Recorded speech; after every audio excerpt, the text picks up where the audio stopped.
आप सभी का स्वागत है हमारे YouTube channel Krishna short and classes में।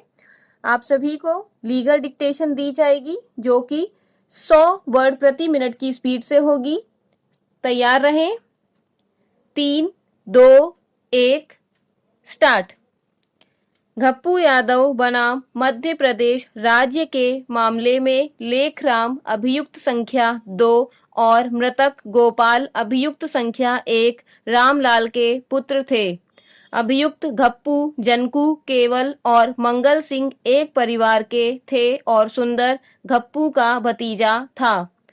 मृतक साक्षीगढ़ और अभियुक्त एक ही गांव के थे और उनके बीच में भूमि का विवाद था। अभियुक्त संख्या 1 रामलाल की प्रार्थना पर राजस्व प्राधिकारियों ने भूमि की माप जोख किया था।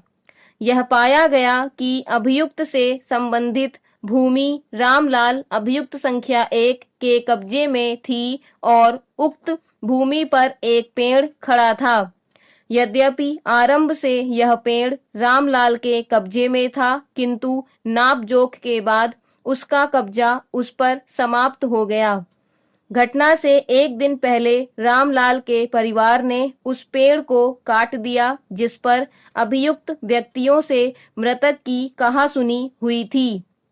घटना की तारीख 9/6/1986 को अभियुक्तों और मृतक उसके भाई लेखराम और उसके पिता रामलाल से कहासुनी हुई थी।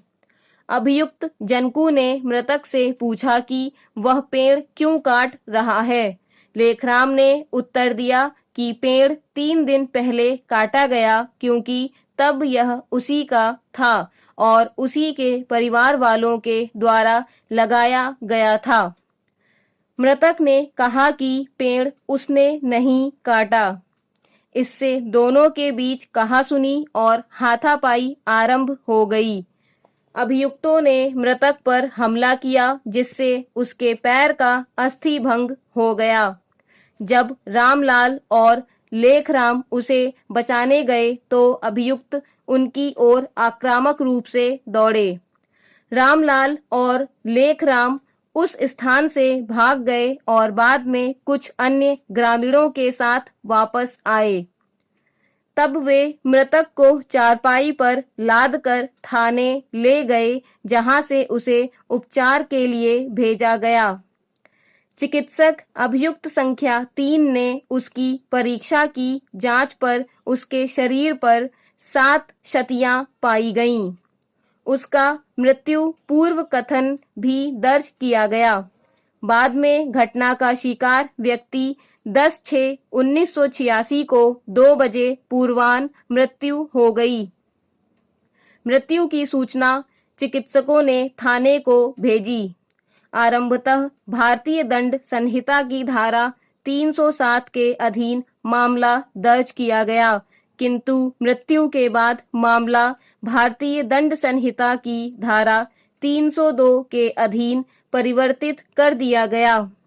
शव की शव परीक्षा की गई और अन्वेषण पूरा करने के बाद धारा 147, 148 और 302 सपठित धारा 149 के अधीन आरोप पत्र तैयार कर फाइल किया गया। विचारण न्यायालय ने उन्हें दोषी पाया। अपील किए जाने पर उच्च न्यायालय ने दोष सिद्धि को कायम रखा, अतः उच्चतम न्यायालय ने अपील की गई।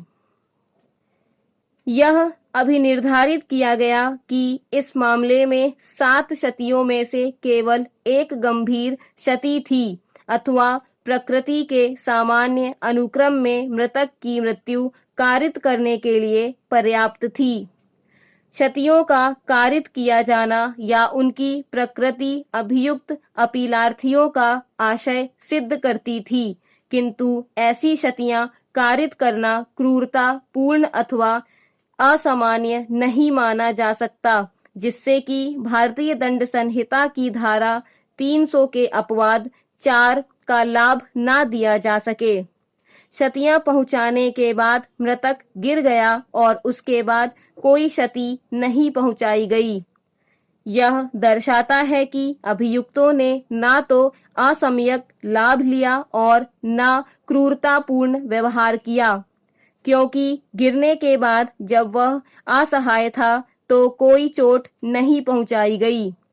प्रहार अचानक किया गया। यहाँ तक कि पिछली कहासुनी भी मौखिक थी, शारीरिक नहीं थी।